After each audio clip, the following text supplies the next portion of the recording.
It's really nice. You do things like rub the microphone against your beard. And then people give you a lot of money because I guess it turns them on. I don't know. Well, I'm so loud that even when I whisper, it's really fucking loud. I think that might be a kink for some people. This is the worst way to start a podcast. I think you might need to edit this part out. I'm not going to. Okay, cool. My son actually puts on non-kinky ASMR videos to help sleep at night. I was going to ask, is it for sleep? Because I heard that's what it's used for. Well, the ones that aren't kinky, right? Not the Chinese girls eating ones, but the like just like rubbing a little. Yeah. You know what I mean? Yeah. I know. Which I could totally see that. I mean, he's a kid. I have a fan in my room, right? So I use the fan. I'm a big white noise of the fan. Yeah, white noise is really important. You know what it is, right? I don't know. I guess you're going to tell me because you're some kind of fucking scientist. You know what? Fuck you, Matt B. Davis. I'm not going to tell you. Your fucking snark has robbed you of a fun fact. How's that feel? Does that feel good? Does it feel good that your snark has robbed you of a fun fact? If I cared more, yes. You know, having a fun fact and not being able to share it is like having to sneeze and then someone saying, just do it.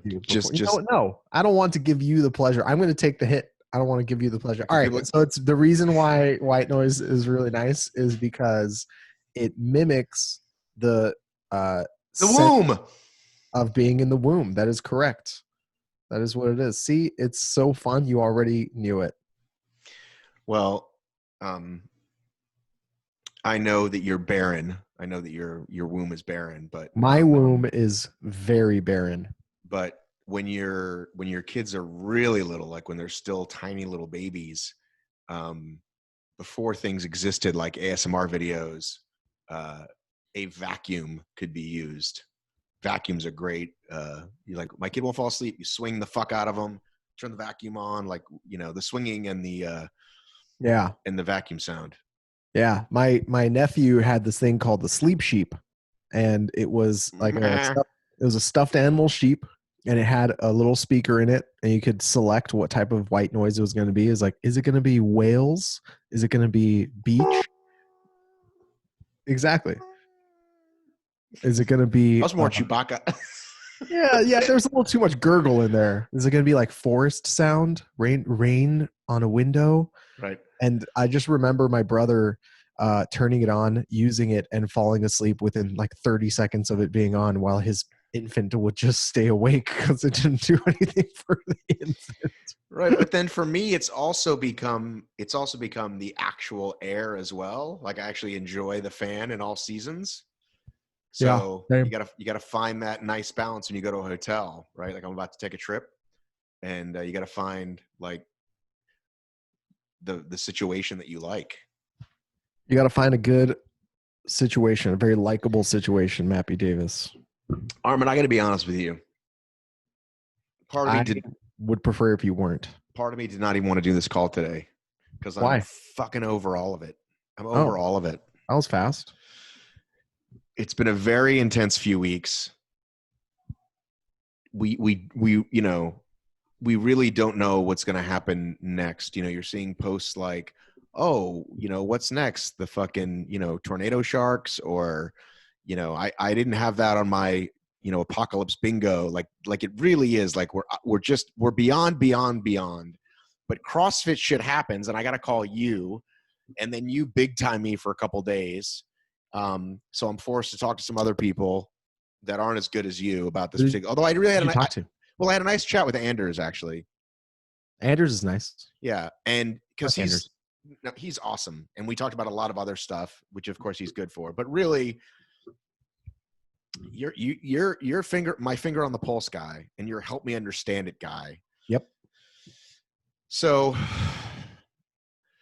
let's begin with, what percentage do you think not the people, but the brands, what percentage of the brands are like, okay, awesome, we finally get it like out because we kind of wanted to be away from this guy anyway?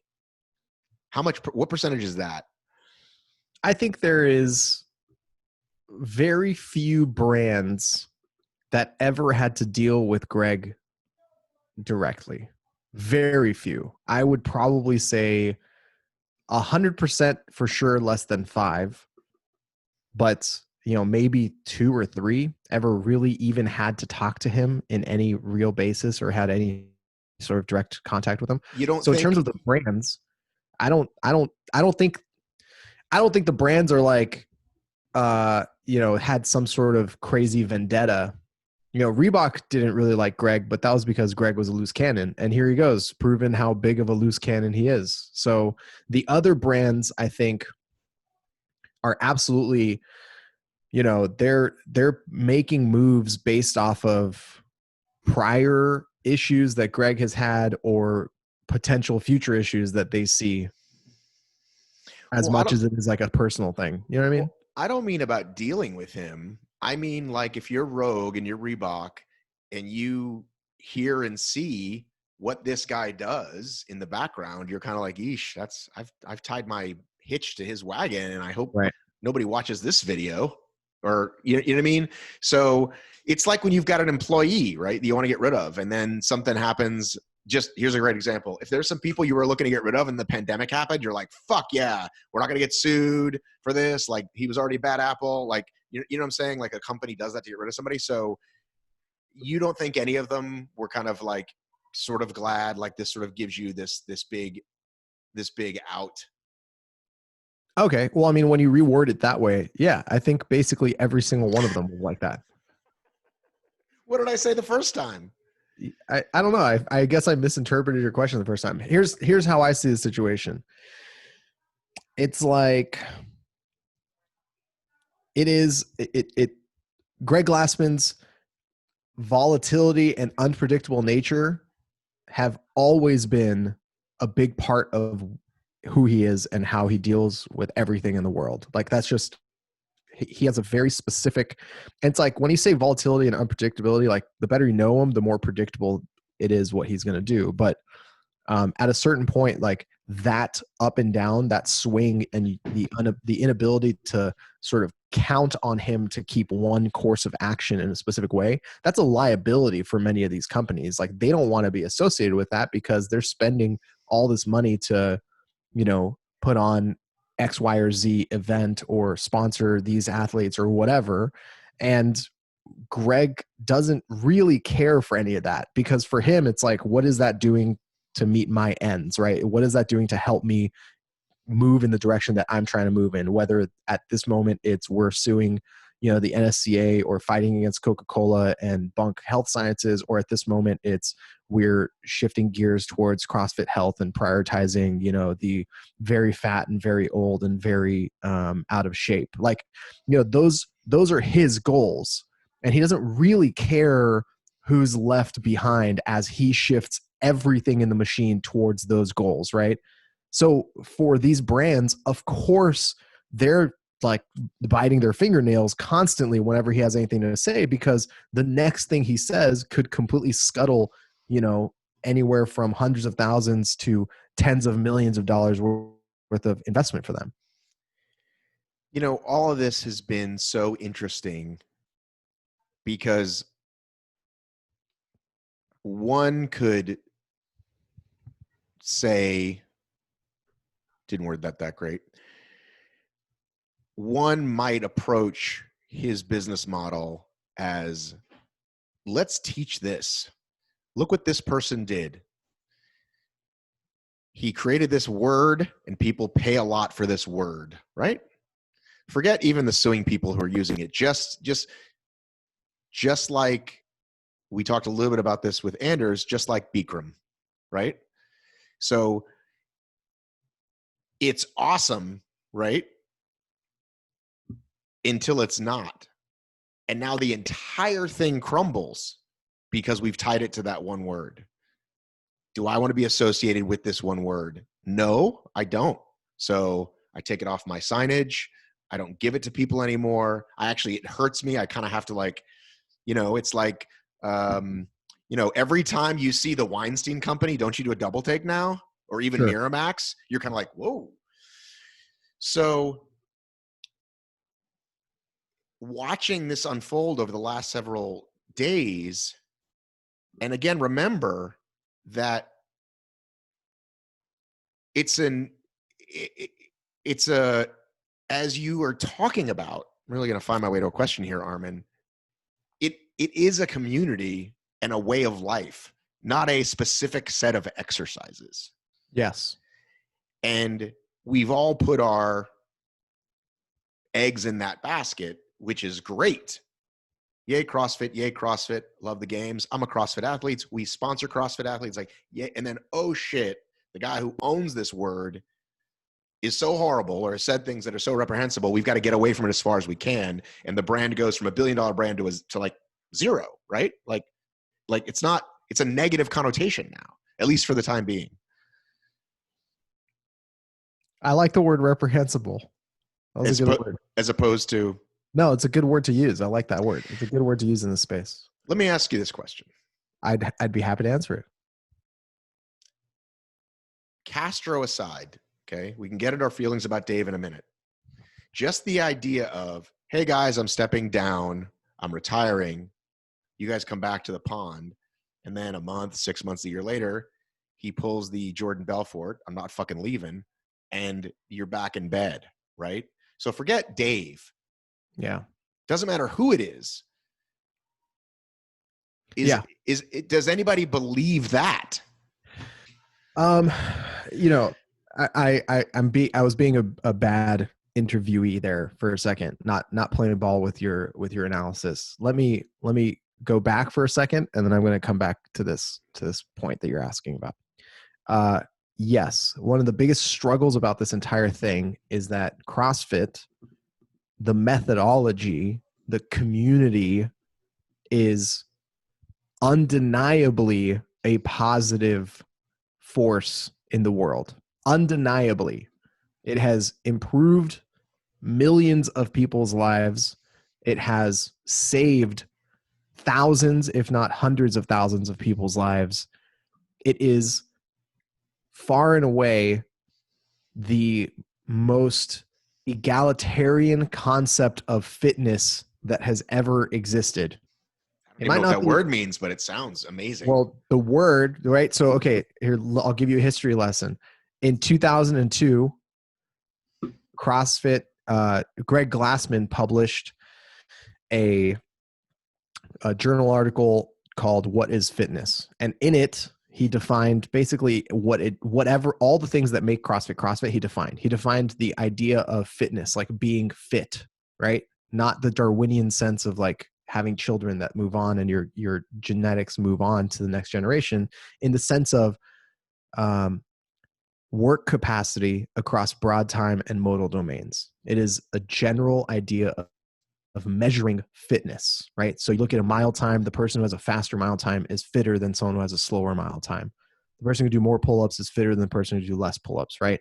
That's a real simple, broad brush way of looking at it. But the concept of measuring fitness did not exist until that point. The concept of racing and doing competitions, but the point of his idea of fitness is that you should be able to take all the things that you could do, and the person who's the best at the most of those things is the fitter person, right? What about the presidential physical fitness test I took in middle school? I'm not even joking. Like that was a thing. Yeah, that was a thing. Yeah, I took it. I took it when I was younger. I mean, maybe I took it like maybe 40 years after you took it, but yeah. I mean, I wish I had like the certificate, because I'm sure I passed.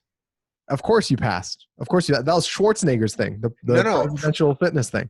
Dude, I'm pre-Schwarzenegger. No, wait, no, not wait, the government. When did you go to middle school?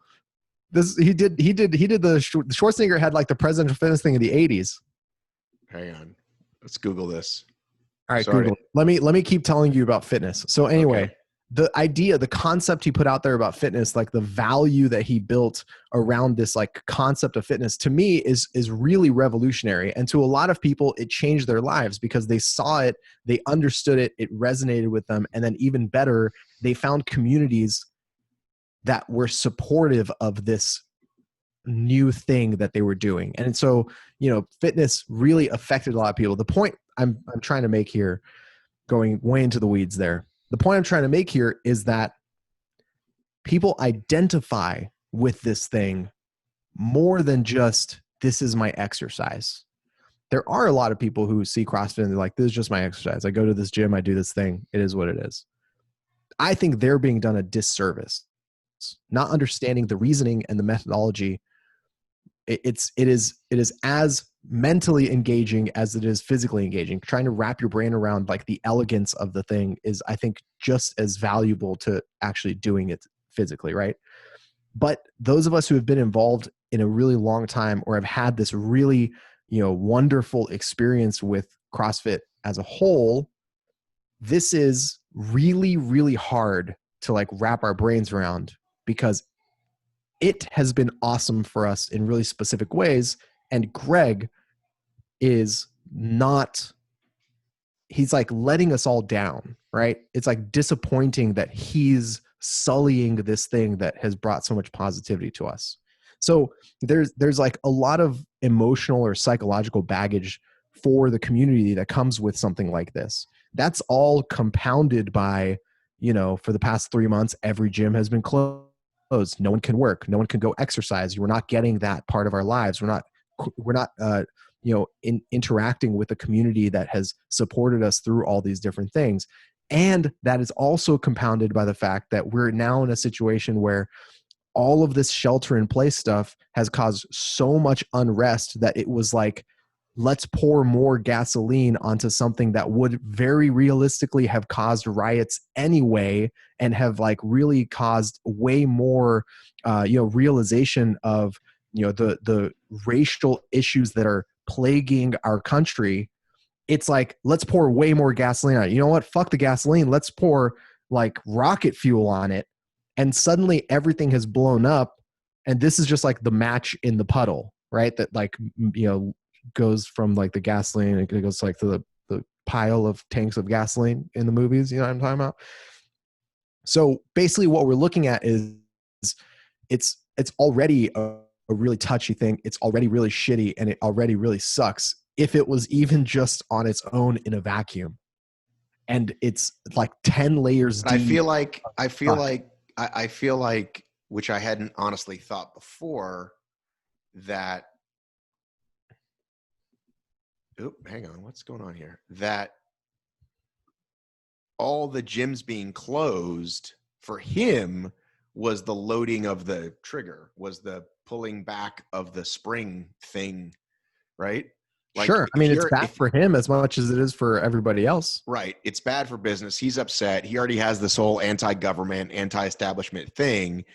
And so then when this happens, he's like, he's so upset and pent up that he says something as dense as, well, I don't more than this guy. Right. Right. So let's get back to the question of, I guess, you know, I'm looking at it from completely outside. And I know that when we're having conversations in OCR, there's we call them homers or honks, right? If you're a fucking total Spartan honk, you're in all the groups, you know everything, you follow Joe DeSena. But then there's people that just show up to race, like they don't even know Facebook groups exist, or even if they are in the groups, they kind of don't care. And like things don't matter. Like you'll see a post like, when did this happen? And people are like, Jesus, that was a year ago, but they're just not in it, man. Sure. So if I go to my local box and I like you, I like my trainer, I like the people I've met there in the last 6 months to 3 years. If one day I show up and the guy puts out my box puts out a Facebook post that says, by the way, we're changing our name, but it's still going to be all the great stuff, you know, do they care? The average person. They shouldn't. They shouldn't. In my opinion, they shouldn't. I'm asking you, do they though? Do you think they do? Some of them do.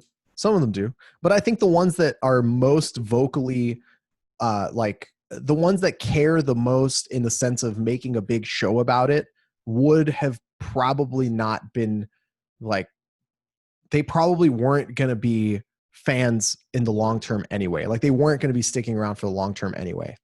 And the reason why I say that is because I understand the value of financial pressure. In fact, I've been reminding everyone in the CrossFit space that really the best pressure that you can provide as an affiliate is threatening or not renewing your affiliation when it comes up with CrossFit. So basically, CrossFit loses your, $3,000 a year or whatever it is.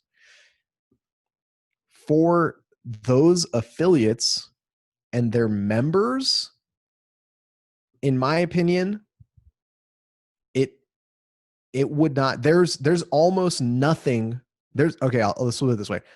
When I was just a member at a gym, there was almost nothing that could have happened at the corporate level of CrossFit that would have stopped me from being a member at that gym, because my experience with that gym was solely that relationship. I could not care less what happens at the corporate level. It's like saying like, it's different from like a franchise, right? Because each gym is very, very different from every other gym. The thing that they share is this idea of CrossFit, this methodology of CrossFit. They don't share political views. They don't share square footage. They don't share number of like pieces of equipment. They don't share programming. It's not the same. Every individual gym has a different vibe and a different family and a different feel. And even honestly, within those gyms, like every individual class has its own different vibe. Like the 5 a.m.ers are the fucking crazy ones that wake up super early and are go-getters. And then Fuck those people. Yeah, the 6 and 7 p.m.ers are like, hey, we're kind of here for a party, but we want to get fit at the same time. And like the noon people are like, you better get me out of here in less than an hour so I can go back to work. It's like each one of them has their own different vibe and their own personality. And it would be really weird for me. It's like if I always go to the 5 a.m. class and all of my 5 a.m. class people are super dope, but then I hear that someone in the evening class, like one of the coaches in the evening class that I never interact with, is like a dick. The fuck does that have to do with me? I don't interact with that person. And it's like that, but even further removed, because the relationship that the affiliate has with CrossFit is literally they write a check to CrossFit once a year. Okay. So saying that, half the people de-affiliate, right? Just say. Okay. What is the difference? That would be a lot. Right. But what is the difference between the half that did and the half that didn't a year from now? All right. So that wouldn't happen in a vacuum, right? So if you're going to project out in a year, let's say within the next 12 months, for whatever reason, let's say, for example, hypothetically speaking, this is the tip of the iceberg. Let's say more stuff comes out and it's worse, hypothetically. Do you know something? No, I'm just throwing it out there. Hypothetically, let's say more stuff comes out and it's worse. And this kind of like even keels out a little bit and people kind of get an idea. It's like, all right, well, we lost about 10% of the affiliates from this whole weekend, and something else happens and we lose another 40%. Well, it doesn't happen in a vacuum, right? What ends up happening is basically other competitors are going to step in. CrossFit, if you like put an umbrella over each one of their like sort of the pillars of their business, you'd have something like 4. Let's call it 4. There's the training side of things where they do the level 1 certificates, and then they have level 2, level 3, level 4, and they also have all the associated subject matter experts that do their specialty certificates like endurance and kettlebells and striking and mobility or whatever, right? Who cares? They have all that stuff. That is the vast majority of their business. That is the hugest portion of their actual survivable business. From that funnels into the affiliates, right? The affiliates are another umbrella. So supporting the affiliates is dope because the affiliates are like, the fingers of CrossFit out in the world. Everyone that interacts with them gets a vibe generally. I heard that on your podcast. The tendrils, I think you used. Tendrils. Yeah, the And tendrils of CrossFit. I was like, that was awesome. Thanks, dude. That was a fantastic analogy. Thank you. So, there's the affiliates. That's another umbrella of CrossFit's business. Then there's the sport. That's one side of the CrossFit's business. And then there's other stuff that they do. I know, but I'm trying to leave the sport and the games out of it for now. I'm just trying to deal on this base level of what CrossFit is and what's going to fill that vacuum. If 12 months from now, the process of like everything's like just falling apart and people are leaving in droves, even worse than they are now, there are going to be people who come in to compete with all of those umbrellas, every single one of them. There's going to be organizations that come in, they're like, hey guys, you should come and affiliate with us. We're going to provide you with X, Y, and Z. You remember CrossFit, they never did that. And there's going to be people who are like, check it out. You could get your trainers educated through us. We're providing, this, and this. Right. But everybody that did that beforehand was kind of laughed at, right? Like some third rate, like you and I talked about, I said, hey, with all of these guys, the International Federation of blah, blah, blah, just like OCR has a couple of these people that come out of nowhere and say, no, we're the thing, and nobody buys in. Do you think someone is poised, or do you think a person, because like I brought it up, I was talking to Anders and I said, what about someone like Froning? Like he's got so much, he's like, no. Froning doesn't want to fucking do that. Froning wants to work out and be awesome and do what he does, but he has no interest in being that person. But does somebody have the capability of being that person? Absolutely. I think there's plenty of people that want to. But who's poised? Who would you bet on? I mean, Jason Khalipa and NC Fit have already launched NC Fit Partners, where you can affiliate with them with NC Fit. You become an NC Fit gym. They provide you with all of your lesson plans. Tell people who that is. Jason Khalipa was the 2008 CrossFit Games champion. He's been, he basically competed in CrossFit from 2008 probably to about 2015. And since then has sort of turned his eye towards building more of like a brand and a fitness empire himself. And he has what he calls the NC Fit Collective, which is NC Fit is short for NorCal Fit, right? Because that's where he lives. He lives in the Bay Area. So NC Fit was NorCal CrossFit, and he shortened it to NC Fit. He changed all of his branding over like 5 years ago. It's still stayed an affiliate, but he changed all his branding over 5 years ago. Smart. And he was able to build a relationship with hundreds, if not well over 1,000 CrossFit gyms that are a part of the NC Fit Collective. They get programming from him. They get training from him. Their coaches get educated through him.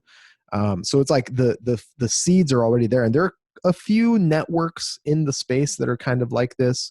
And there are a few other brands that can sort of, transcend just mom and pop's CrossFit shop from, this space, this sort of like ethereal, weird space that everyone's in. You can kind of have a scale, and on one end is the gym. Like, for example, the gym that my brother and I owned, we did not care at all. We didn't care at all about what was going on in the corporate space of CrossFit because it didn't matter to us.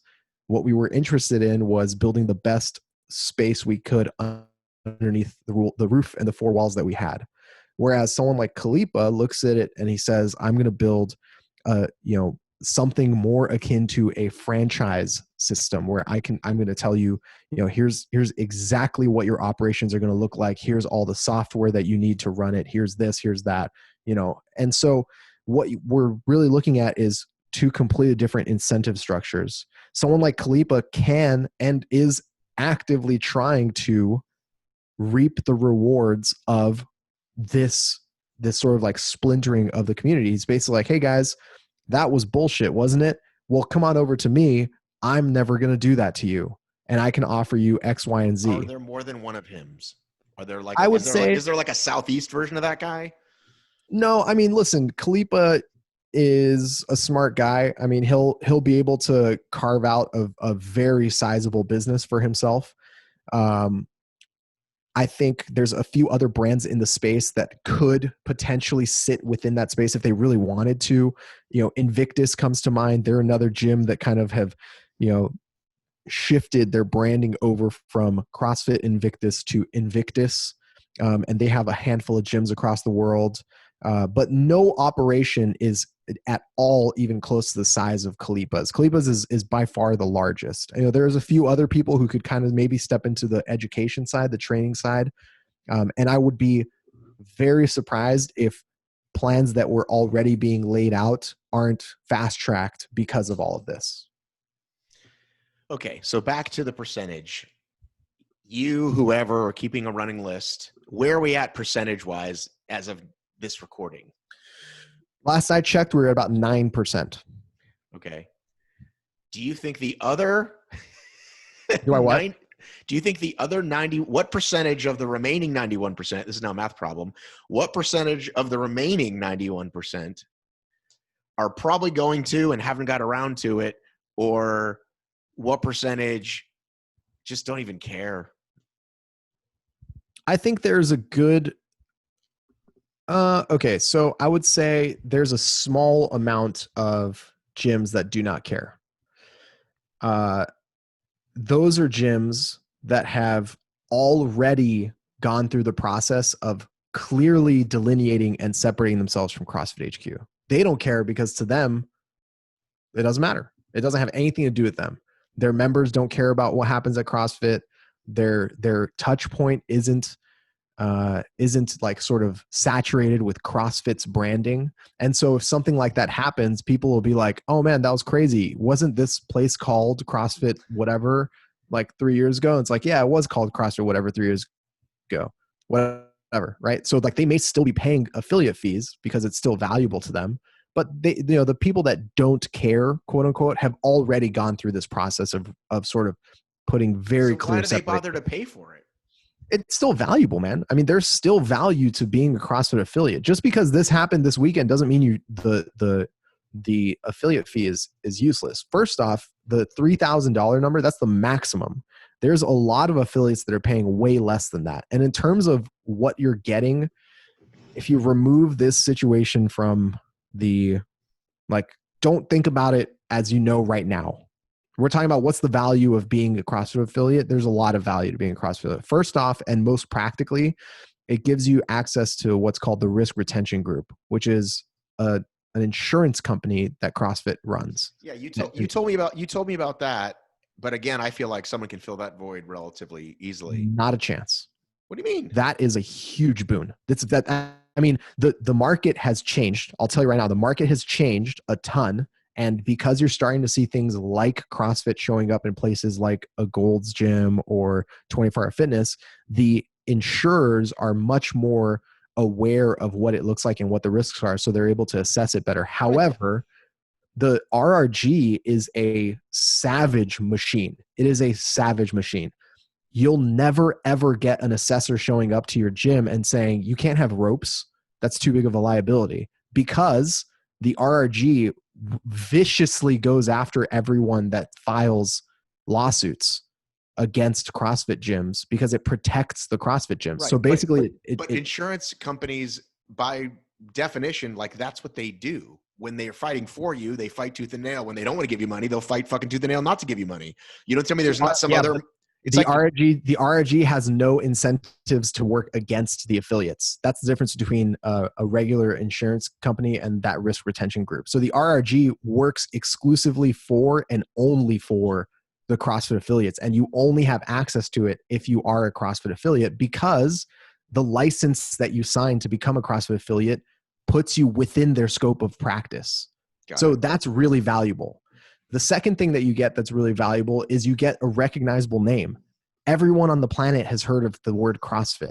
And whether or not they know it, they kind of think they understand what it means right off the bat. That's super valuable. And on top of that, the name CrossFit is like a very well-protected trademark internationally.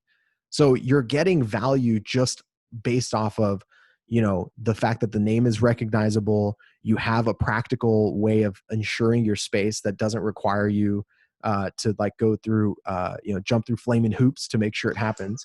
and it's not expensive. It What costs, at most a few $1,000s a year.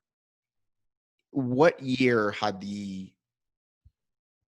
I don't assume we're at the peak of CrossFit. What year had the highest amount of 2013. 2013 is the peak of CrossFit. 2013 is the year where the growth was the highest. Okay. How many affiliates were there then? I mean, there have been about 15,000 affiliates for a couple of years now, give or take like 3 years, somewhere around there. Okay. So that's some. I mean, that's like zero sum. That's like plus minus. Like it's living here, right? Yeah, it's living at around 15,000. Right. That's still a lot. That's not nothing. The largest chain in the world. How about this? That's though? A lot. We know that, but we know they're growing internationally. How about US? US has not been growing. US has been slowly declining. Yeah. Right. Okay. So that's kind of what I was getting at. So, I mean, we're going to find out. You know what I mean? We're going to find out in the next 6 months to a year what these people do. You know what the most beautiful thing about that is? But like, we're going to find out. Like, Glassman, for many, many faults, is a vicious libertarian. Like he would describe himself as a rabid libertarian, and along with that, he is almost like religiously into the concept of the free market.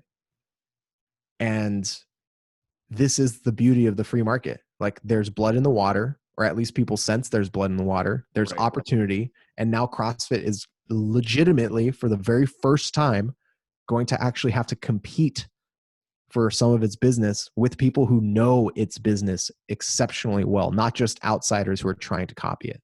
And that's a really interesting state of the game. Did you reach out to him when you first heard about these, when you saw the tweet and the voicemails? Did you reach out to him? Yeah, I did. I texted him on Sunday. I didn't reach out to him on Friday because I saw that email, which is when that email came out. It came out on Friday. I saw that email that he sent, and I was like, man, that's classic Greg. I don't care. And it just like moved on. Like, that was like water off my back. That didn't have any effect on me. I was like, this is going to bite him in the ass, and this is going to be a problem. But like, they've come back from bigger fish than this. He's done worse than this. And then he did way worse the next day. That Floyd 19 tweet was awful. It was legitimately one of the worst things he possibly could have done. So did you text him then?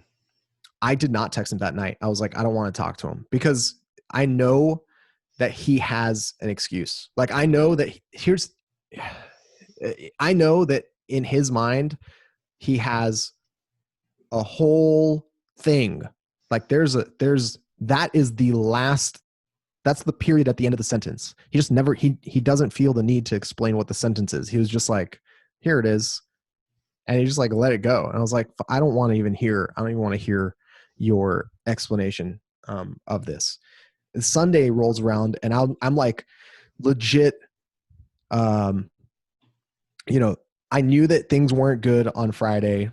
I felt like the email was being like blown up, rightfully so, because he's a dick in that email. But to me, I was like, all right, I've seen this happen 1,000 times. This is not going to be a big deal. Then CrossFit put like a Facebook post on the CrossFit Games Facebook that just was not a good move. It was like fine, but it would have been better 2 weeks ago. And it was not a good move. It just wasn't enough at that moment. So that made it worse. And I was like, man, this is going to be a really busy weekend. They're going to be doing damage control. I'm going to have to talk about this. And I'm trying to figure out how do I, do what I do in this situation. And what I do is not just explain or emotionally proclaim how outrageous something is and freak out on it. What I do is take the facts, take the responses, take the where we're at in this entire situation, contextualize it within what has happened in the past and what might happen in the future, and try and give people a way forward, something to talk about, something to move forward to. And I was like, I don't know how I can do this right now, because it's like I said, there's so many different layers to this. We're talking about not just CrossFit being ridiculous and Greg being ridiculous and like out of touch, but we're talking about, racial tension boiling over and riots taking place and protests taking place worldwide. We're talking about unrest in, again, especially in the US, because we've been shut down for so long. And so like, these are really, really touchy things. And it was such a delicate fine line. I was so stressed out over trying to figure out how to deal with it that when I saw that tweet, I was like, I can't fucking believe this guy put more work on my plate right now. Like, I honestly cannot fucking believe this right now, because I was already having a hard time trying to put all these pieces together. And this is just going to make it 1,000 times worse. So I slept on it and I texted him on Sunday morning, and I took a screenshot of it and I texted it to him and I said, what's going on here? Like, what is this? And he called me, and we talked for maybe 20, 25 minutes or so.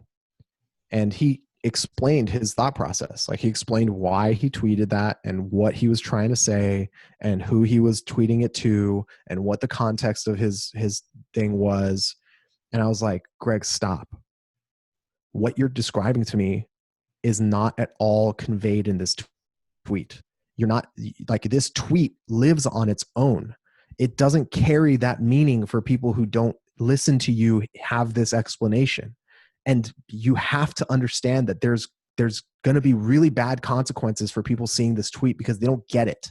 You get it because it's in your mind and it's what you're trying to say. But nobody else who sees this, everyone else sees this, is just going to understand that this guy is a loose fucking cannon. Like, that's unacceptable behavior. It's like not acceptable from like person to person, but it's even less acceptable as the person who's like in charge of this multi-million-dollar international business that tens of thousands of other small businesses rely on to be stable.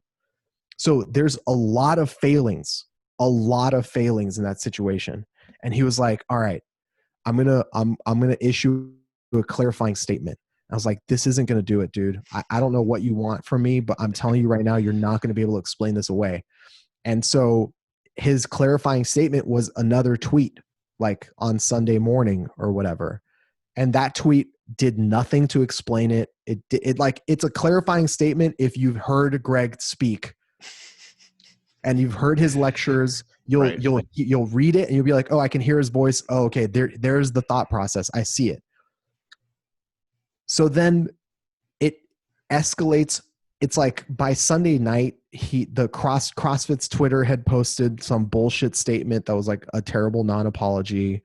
It was trending internationally, and it was all trending internationally because of that tweet. There's already by the end of Sunday night, there's already like 600 or 700 gyms that had said they were going to de-affiliate. By the end of Monday night, it doubled. And this is before this is before the Zoom call even got out. This is before the Zoom call got out Monday afternoon or Tuesday. I wouldn't ask you to reveal the person, but do you know who it is or have a good idea about who it is? Who leaked the Zoom call? I don't know who recorded the Zoom call. I think that information is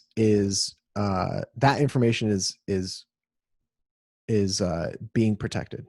No, I know that. I'm saying, do you know? No, okay. I don't. I'm just curious.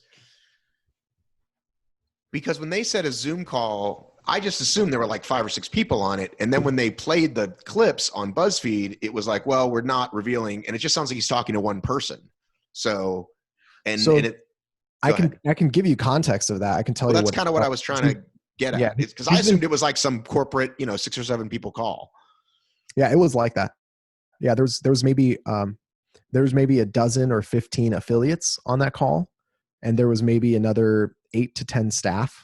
And what was the call about? Like just a monthly call, or? So during this shutdown, Greg has been, excuse me. During the shutdown, Greg has been trying to reach out to and talk to some affiliates. I don't know how they decide which ones. I don't know how they get the invites out there. I was never invited to be a part of any of those discussions. But basically he and his team will, gather up a handful or a dozen or 15 affiliates.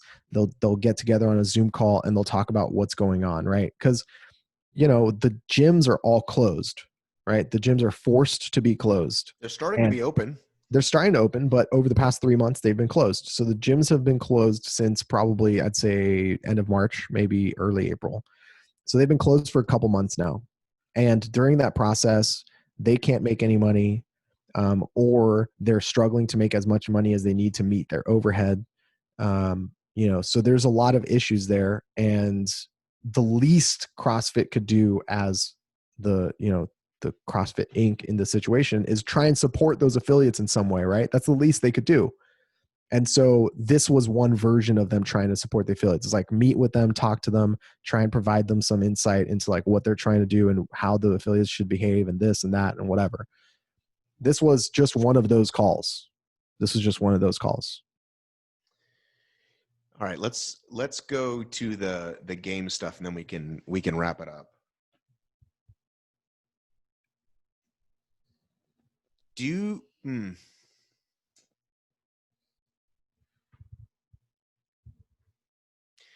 think it's a foregone conclusion that if Rogue or whoever steps up to do something, that everyone will just buy in and go? Let me think of a better way to ask this. I feel like it's a two-part question. Here's why. Let's go through my brain. Let's do it. I feel like Matt and Tia have a different answer than everybody else. Okay. Because not only are they the current fittest in the world, but they kind of are the face, right? Okay. Yep. Okay. It's a different conversation for them.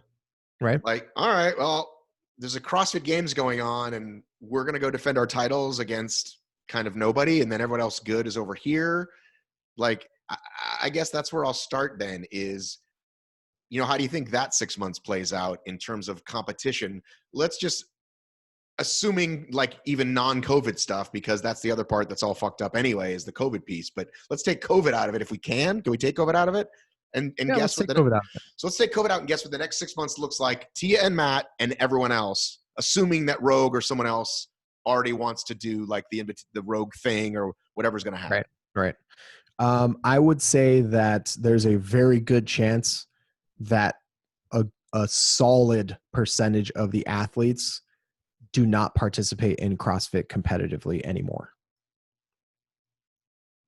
Does that help answer the question? That answers the one part. What about Matt and Tia? What about Tia? I think the title of fittest on earth probably means a lot less to them than money.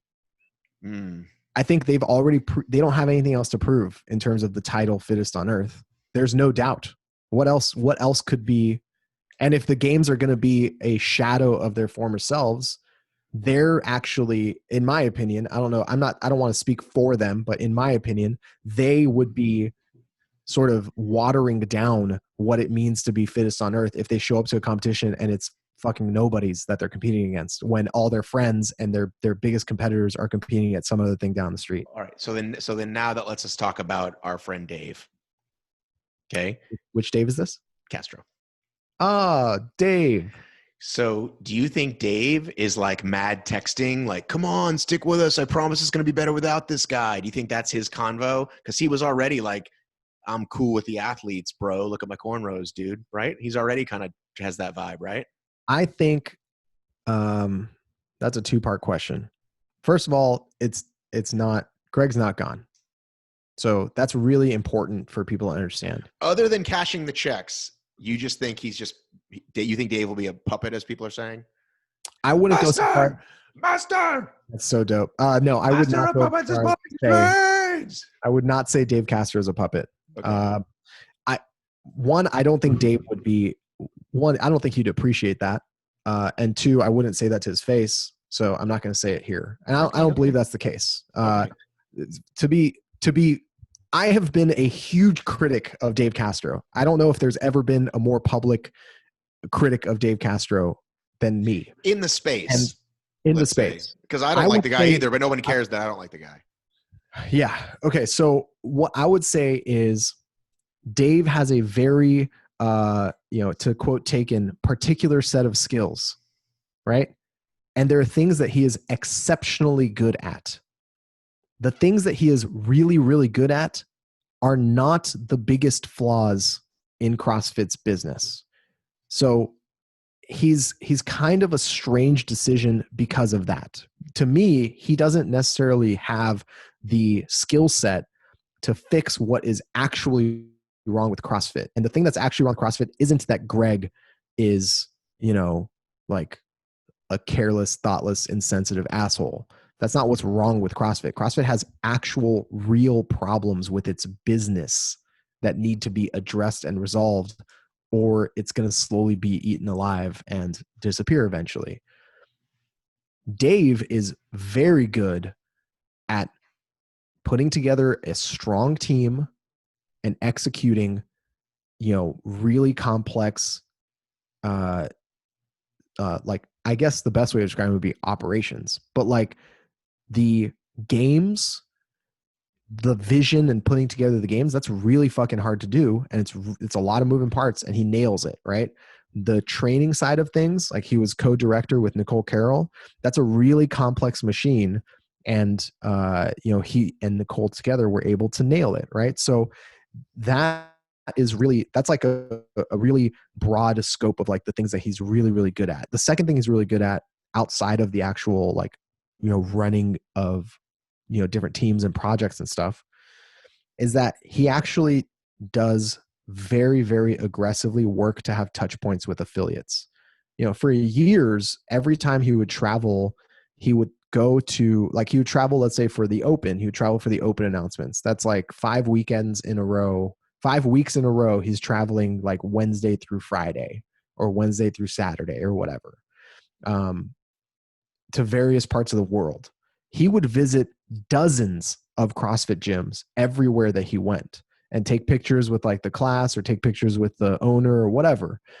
He had this whole thing where he went and visited like every CrossFit gym in San Diego. And it was like, that's like hundreds of gyms, you know what I mean? And he just slowly worked his way through. So he's really good at having touch points one-on-one with these affiliates.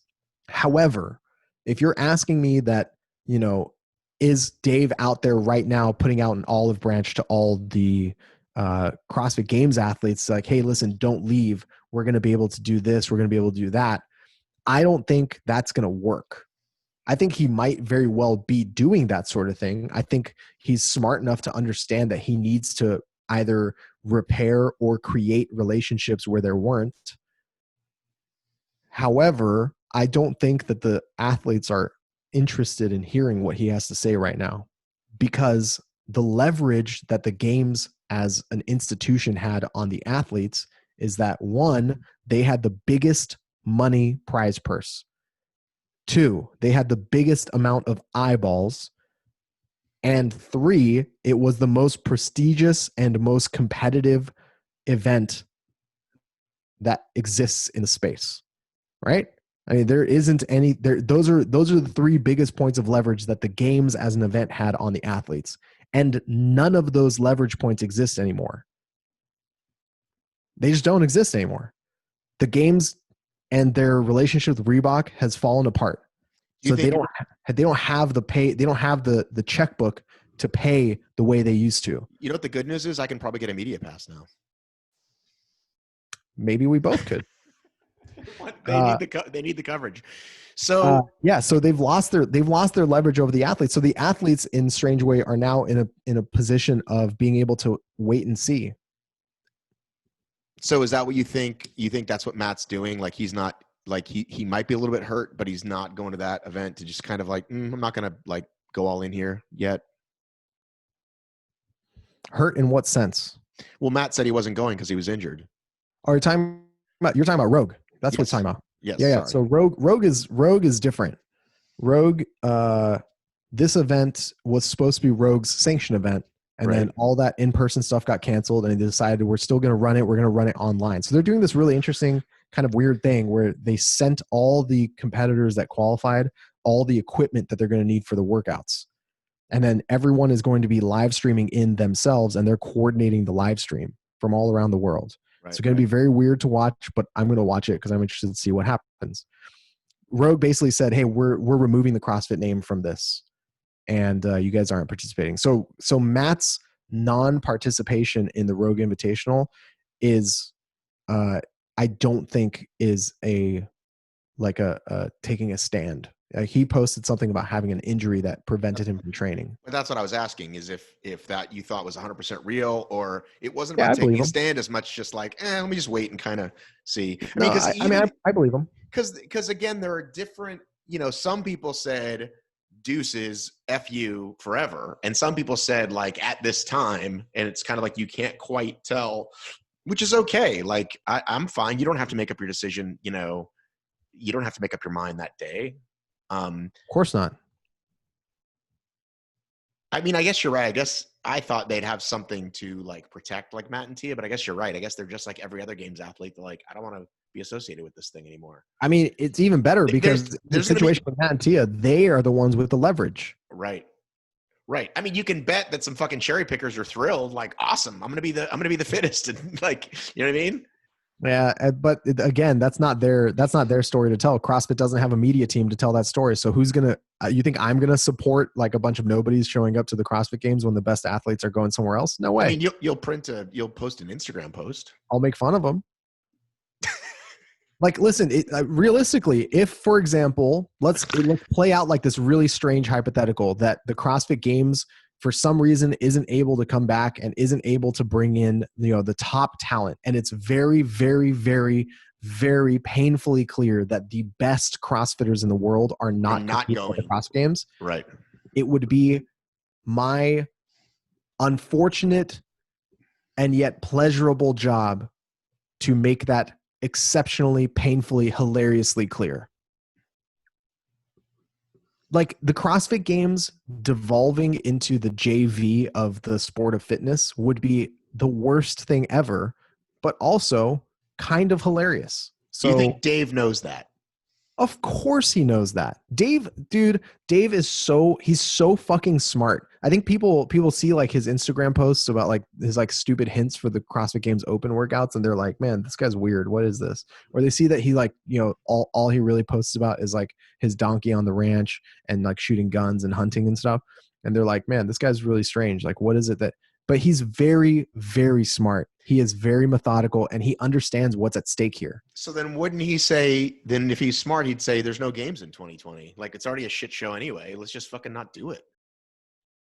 That sounds really smart, doesn't it? Rather than get a subpar product. That sounds very, very smart. Circle the wagons and maybe see what's up for 2021. I don't see a hole in your logic, Matt. I just had another wacky thought. Hit me with it. Is there a world where the new event happens, the Road Games happens or something else, and everybody ignores CrossFit for years or a year or two, and then like 2 years from now, Dave is like, hey, can we be a qualifying event for your event? No, that'll never happen. Realistically speaking, here's what it would most likely end up looking like. You know how there are multiple, like there are in tennis or in golf, there are multiple like high tier, top tier level competitions, right? The majors, right? Right. But there's only one Masters. Right. And that's like the big one in golf, right? Right. That's the one that all of them, like winning a major is huge. You've made it for like the rest of your life, basically. But winning the Masters is and tennis. In tennis, it's Wimbledon. In tennis, it's Wimbledon, right? So I think that's really more realistically what we're going for. I would imagine the competitive field and like the season is probably going to look more like a tennis or golf circuit with multiple chances to compete, each one sort of generally tiered in various ways with different levels of competition and different levels of prize purses, with a handful of crown jewels in the season, and amongst those crown jewels would be the CrossFit Games. I don't know if Dave wants it to be that way, but he may not have a choice. He may be forced to play that game where he can construct whatever CrossFit season he wants, but if momentum goes towards sort of like a more of like a circuit type season, he may not have a choice. I think that's a good place to wrap up, Armen Hammer. Dude, I could talk to you all day. What else do you want to talk about? Are you ready to conquer, by the way? I just want you, that's a question I have for you. That was the last obstacle race before COVID. But, I mean, are you though? I was there I helped them. I was hired as a consultant. I helped Uh-huh. them design their race, and What? it was at a school, and Dope. it was a lot of fun. And it was March 7th, and by March 14th, they were saying, don't go to events. So Yeah. Is safety your number one priority? absolutely. Wow. I don't Like know. every company's email that you've gotten in the previous 6 months. Safety is our number one priority, and that is why we are making sure that only 3 people are allowed in Cindy's Sex Shop Emporium at a time. Did you not get that email from Cindy's? I didn't, but the racial equality is our number one priority. Emails are coming, so stand by for those. That's what I said last night. My wife and I were watching TV, and we were watching Hulu, and there was a bunch of ads, and they're all like, the social distancing ads, and I'm like, how mad are the ad execs that are like, fuck, that's not really what people are talking about now. Now we got to like show a bunch of black people and that kind of thing. Yeah, I have. So for me, and I don't care if you include this or not. This has nothing to do with CrossFit. This is just my perspective on things. I only talk about CrossFit on this show, so good. I'll have to lose. That's what I thought. I was pretty sure this podcast only existed when I was on it. I'm pretty sure that's the way it works. I have my worldview is that the reason why you do things is incredibly important. The motivations behind your behavior is incredibly important.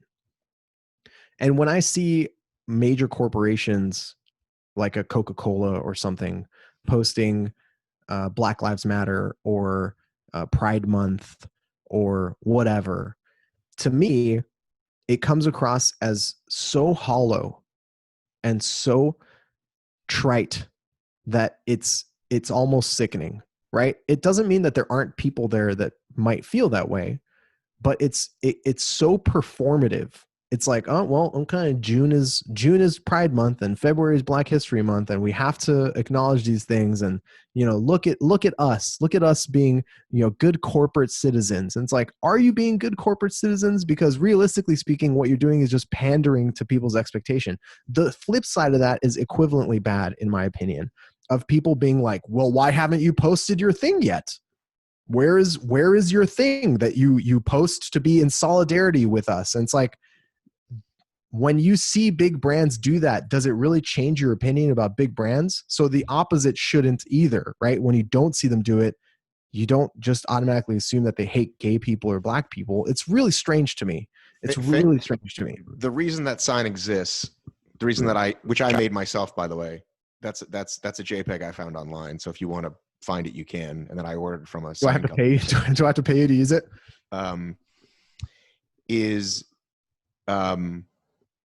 The one listeners of the show know very well, is, as it has always been, safety is the number one priority.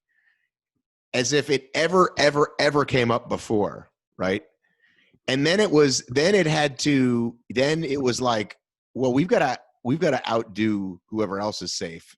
So it became, I saw one that was the safety of our staff, employees, customers, and neighbors. It was like, like anybody that's ever looked at a sign of our company, right? So yeah, it's very much upsets me. Jackson wants to come in and say hello. This is Jackson Davis. You want to say hi to Armen Hammer? Hey Jackson, what's up, dude? Jackson, Armen Hammer is the Matt B. Davis of CrossFit. What if I told you that? I actually like to think that Matt B. Davis is the Armen Hammer of OCR, personally speaking. Guess who we hung out with, though? He knows. Who did we hang out with a couple weeks ago? In North Carolina. Was it Hunter? Yeah. And what did Hunter call you? I think he called me like Jackson, Ho Jackson. Hojack. Yeah, He's like, come on over here, Hojack. All right, see you later, buddy. My dad. Hi, dude. And he called him like he had a great inappropriate nickname for Hunter as well. But yeah, it's very that's why I said I almost didn't want to do this call with you, because I've been talking to a lot of people and talking to a lot of stuff, and I got a message within, I feel like, hours of the George Floyd thing. Like, I want to know how you stand, because I need to know how she used the word influences, how influencers feel about this. And, I looked at it. You sent it to me. It Yeah, was like and then an hour later, she was like, your silence speaks volumes. right. And we can laugh about it now, Yeah. except that when I posted something a few days later and then people told me I was a bandwagon jumper, and it's like, it's why you can't ever listen to anybody, because, and it's why you do have to do what's real for you. And most companies Correct. are not. They're full of shit. And I'm glad people are finally waking up to it. When people got like the 100th email in a row about their privacy, and then a month or two later, they got the 100th email in a row about their safety, and they're like, oh, wait a minute. None of these people fucking give a shit about me. No, not at all. It's different. It's like, listen,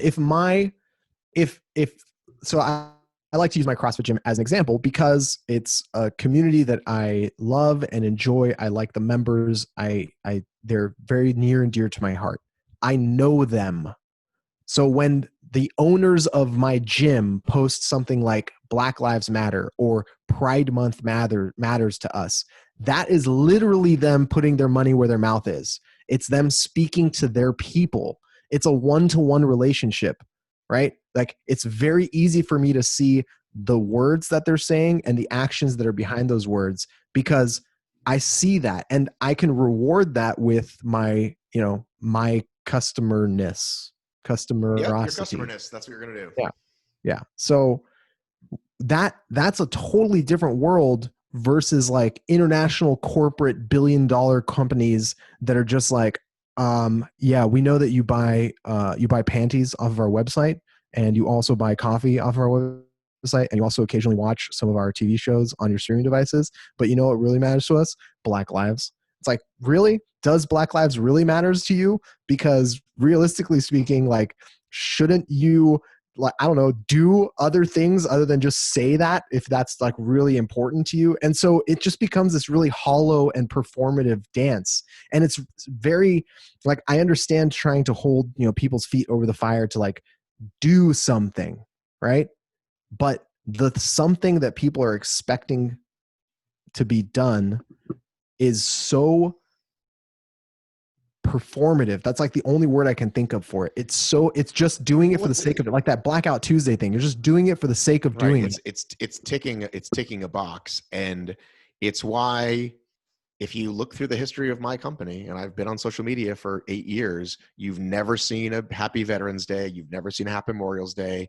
I doubt I've said Merry Christmas to anyone. I mean, I've probably posted a funny picture with a fucking hat, but until it actually matters to me in a real way, I'm not going to bother. Right. Every other, like, oh, what a surprise. You're getting a 20% discount. I don't know what you guys get. Like, for us, like, all the races do discounts around every holiday, like literally every holiday. And so it's like, with you guys, is it just products? Is it just, hey, Memorial Day sale on your fucking workout? Yeah. That's exactly what it is. It's like, oh, do you need a weight vest? We'll do our Memorial Day weight vest sale. Right. Do you know that I was the 5th best Murph time in the world, and now I'm 41st on murphchallenge.com? You suck, Matt. So anytime anybody shares a Murph challenge with you website, just say, here's Matt B. Davis. He's 41st in the world with his 25-minute RX'd Murph. I love that. That was awesome. There are some situations, by the way, where corporations in the CrossFit space have tried to sort of like glom onto like tragedies or stuff like that to like sell shit. Like, there's like been people who do like, user code hashtag 9/11 to get 9% off of your order. It's like, are you that dumb? Are you that dense? And it's like, those are situations where that's happened. And I've immediately been like, well, I know that myself and lots of other people are literally never going to buy any of your stuff ever again. I want to say one more thing. Jackson just came back over. Jackson, what are you going to go do now? Run. How long are you going to run today? 3 or 4 miles. No, you're not. Yeah, I'm going to try. Be honest. Like 2 or higher? So he's been running 2 miles. He awesome. started out. You don't want me to come with you, buddy? Yeah, he started out just doing 4 laps around the track. And then he started doing that faster and faster, which still isn't that fast, but he's doing great. And then he's like, hey, let's go farther. So I'm pretty stoked. I learned it from you, Dad. I hope so. I hope one thing other than horrible curse words he's learned from me. Which way do you want to go this time? Can I finish my chat with Armen? Yeah. Armen the Hammer. Well, I'm in the hammer. Can I tell you that just go ahead, buddy. Every time I hear Tenacious D lately, I think about you because I listened to that awesome podcast you guys did. And I feel like you and I could hang out. Like we could be bros. Are we not bros right now? I know, but I mean like for real. Like I actually would like to see you in person. I'd like to hug you like in a non-aggressive. Wait, we never actually met. No, of course not. No, we haven't. That's really weird because I feel like we talk so much. Like you and I text more than a lot of my actual close friends and I text. Really? Yeah. Well, there's been a lot going on lately, and I value your opinion, and I know that they're, it's like people that work, I guess, at the same office. Like we relate in that way, right? We don't do this thing for a living. Yeah. So if there's a thing to go to, we should go to it together. You keep bringing up the games. I don't think the games are going to be a thing, dude. Not the games. Whatever. Who do you think's going to be the player that emerges when COVID comes out? What's the event going to be that everybody goes to? Make your prediction today. If it's not Rogue, it's probably going to be something owned by Loud and Live. I mean, those are the 2 biggest players. Dubai is pretty dope, but like, how do you get to Dubai? So that's not going to be the case. And there's a couple of international ones that are okay, like Filthy 150 is nice and Strength and Depth is nice. But I think you've been to all those. Oh yeah, but not Dubai. Stateside, I would say, and I haven't been to Rogue, but stateside, I would say it's probably going to be either something like Rogue or Wadapalooza.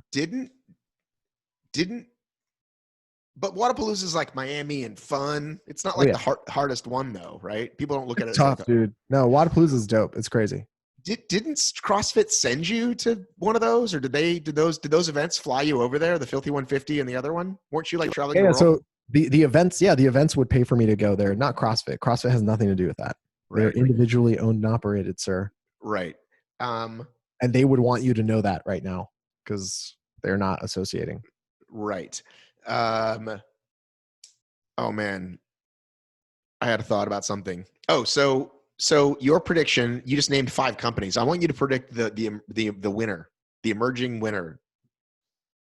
Who wins the battle of functional fitness? It's either going to be Wadapalooza or Rogue. Like if you have to place bets down, bet on either of those 2. Okay. And honestly, you want to know like the Megatron version of this is if all of those companies come together. Right. That's what I thought was happening. I thought that was the Zoom call happening. Like, fuck, we can take the games away. Let's make it happen. Yeah, I wouldn't be surprised if that's going on. I'm not privy to those conversations, but I wouldn't be surprised if that's going on. I think you should get those conversations. Do you think Reebok will go back into obscurity because no one really liked them anyway? No. They're going to stick around? Yeah.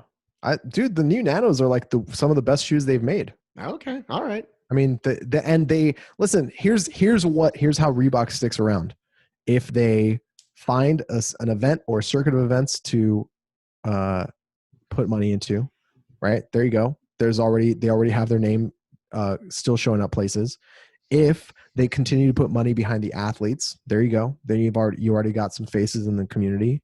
And if they can actually, sort of like trickle down into continuing to support the community in some way, there you go. It's like it's there. The community is still accessible. They have to figure out their strategy for the best way of doing it. But I think it's a really good thing that there's a bunch of different shoe companies that are making good shoes for CrossFit, like Nike and Reebok and Under Armour and Innovate, and all these other companies are making pretty cool and good shoes for the fitness space. And, even though CrossFit is in dire straits right now in terms of like the uncertainty surrounding its future is very high, people are still going to want to do this thing. And while we may not all be able to call it the same thing because of legal reasons or trademarks or whatever, IP infringement down the line, and we may all be competing in or covering or spectating different ends of the sport it's all still gonna pretty much have the same beating heart. And if you can make a good argument to that beating heart, you're gold. That's the quote I'm going to use. That's like, I'm going to blast that quote everywhere. Last You're question. welcome. You're welcome. What's the term that emerges though? You know what? I don't know what it's going to be. I know that people have been already using things like functional fitness for years and strength and conditioning for years.